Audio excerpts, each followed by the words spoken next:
In this tutorial, we are going to use what we learned from the conditional statement video and create a basic drawing software. So I think some of the things that I think I know I want the software to have is the ability to change color and the ability to change the shape of the brush under different kinds of conditions. Not exactly sure what those conditions are yet, but let's just get started and try it out. So whenever I start writing a program, I always start from the most basic minimum, starting from the most basic things to create a drawing software. And I know that would involve, for me, something like function mouseDragged. If you're not familiar with this feature, essentially it's a function that would execute the code inside of the curly bracket if you drag your mouse on the canvas. So here I'm going to say ellipse, and x value will be mouse x, mouse y, and I actually want my brush size to be a variable so that it can be changed later on. So here I will say let brush size, and I'll start with 50, and here I'm going to say brush size. Okay, so if I hit play and if I click on the screen, I'm not going to see anything.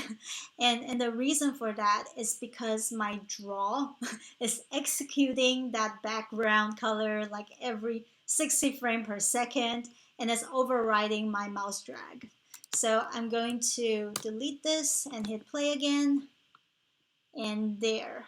So my drawing is being left on the canvas. I do want there to be a background color, so I'm going to add the background color in the very beginning inside of setup. So that's going to say great. And actually I also want a way to be able to clear my drawing so that I can redraw things over and over again. So in order to do that, I think I'm going to integrate a function mousePressed.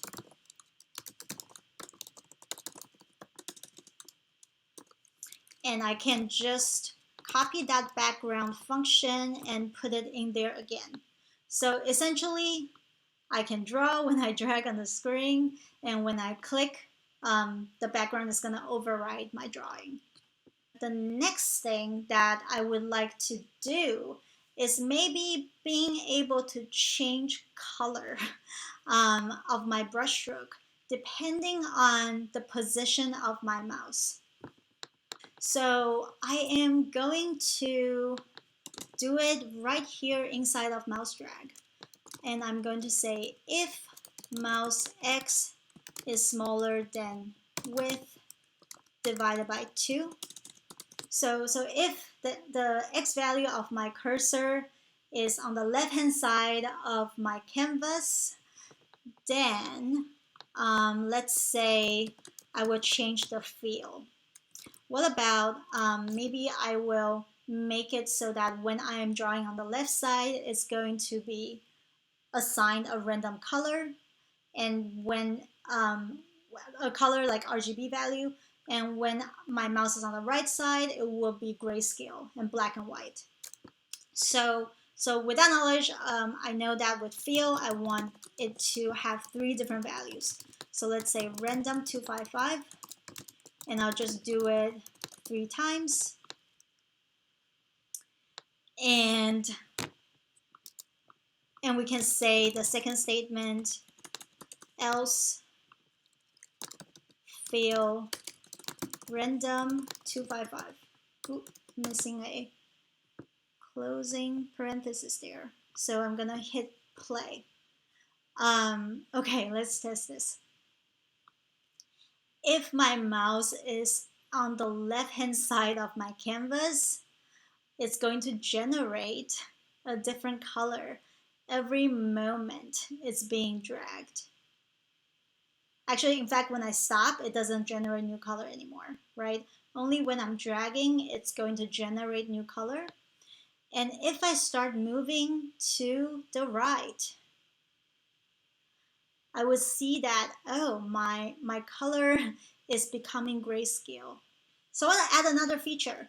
What if I want it so that when I'm drawing on the left-hand side, my brush stroke is smaller, and when I'm drawing on the right-hand side, it's bigger. So all we have to do is adding more code to execute when these conditions are met, right? So here I can say brush size equals to 25, and else I can say brush size equals to 50. So if I hit play here, if my cursor is on the left hand side, it's going to draw smaller brushes, and when it's on the right hand side, whoa, it gets bigger. Okay, so let's add another feature so that when my cursor is on the upper portion of my canvas, it's going to draw a rectangle, and when it's on the bottom portion, it's going to draw ellipse. So if I want to do that, I need to write a second set of if statement. So here I'm going to say if mouse y is smaller than height divided by 2, right? So if the y value of my cursor is above half of that canvas, then I am actually going to draw rectangle, mouse X, mouse Y, and brush size. And else, we're going to draw ellipse. So I'm going to hit play again and see if it works. Okay, so now I'm at the top. I'm at the top, and whoop, it becomes circle, and to the right it becomes black and white, and to the left it becomes color, but when you go to the top it becomes cube again, and at the bottom it becomes circle. So now you can see how you can create like really a lot of variations of a drawing software just by changing these simple mechanism using the conditional statement. So I hope that made sense. What would really help is to add additional features on top of this tutorial sketch on your own. And I will include the sketch link inside the video description.